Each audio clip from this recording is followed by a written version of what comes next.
First off, I'll have to say that same-sex marriage is, by definition, not exactly a civil right. Matthew D. Staver, JD, Dean of the Liberty University School of Law, explained that the unifying characteristics of protected classes within the Civil Rights Act of 1964 includes 1, the history of long-standing discrimination, 2, economic disadvantage, 3, immutable characteristics.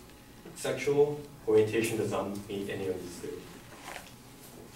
Well, that the acceptance of gay marriage, or if it's passed or it's legalized, it would create complications within like the workforce, for instance, because individuals that don't accept gay marriage and don't like conform to it, if they speak out against it, they'll be fired.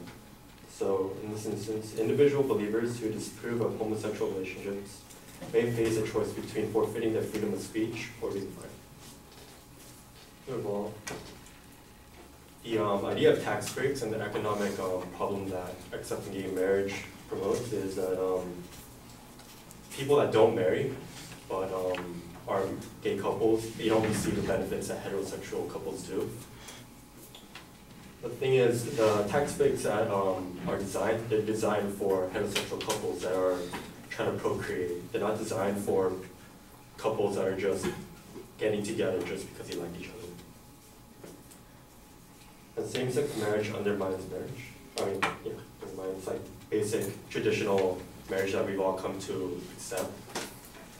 And, for instance, in Sweden began offering same-sex couples benefits in 1987, followed by Denmark in 1989 and Norway in 1993.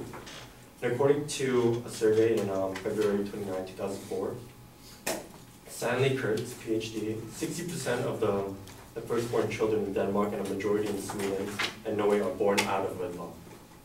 So if we accept gay marriage here, more of the children that are born or like accepted by the couples will be like, they won't have, they won't be born and raised into a family, they'll be adopted later on. And so like they won't have like the same experience that a child born to a heterosexual couple will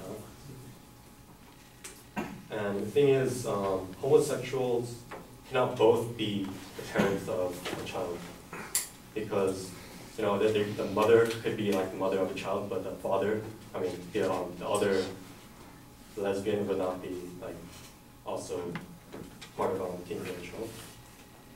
And, another thing is, gay marriage is very incompatible with many religious beliefs. Like, for instance, the Catholic Church, Presbyterian Church, Islam Church, United Methodist Church, Southern Baptist Convention, Church of Latter-day Saints, they all oppose same-sex marriage. This may lead to churches being forced to marry same-sex couples and teaching children that the homosexual and heterosexual relationships are the same. So like there would be another clash between church and state, which is what we kind of want to separate.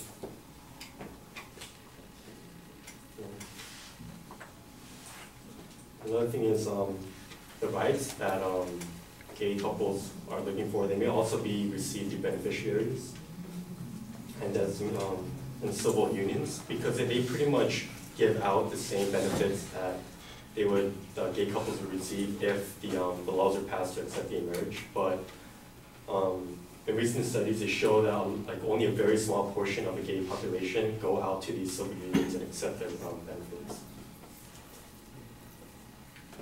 And marriage, gay marriage, it's like, if we accept gay marriage, we'd be hurting like the whole value of marriage for a very tiny portion of the population.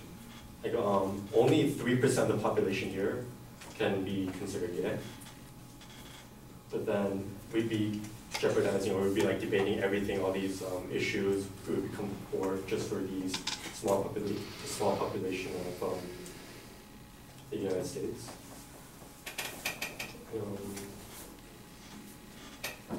And gay marriage, if gay marriage is approved, this can lead to other issues.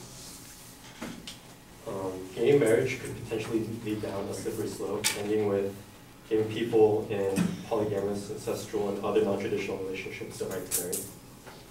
Glenn Levy, Senior counsel with the Alliance Defense Fund argued in a May 21, 2008 LA Times quote that the movement for polygamy is poised to use the success of same-sex couples to like move their position forward, so that they may, do another movement exactly like same-sex marriage.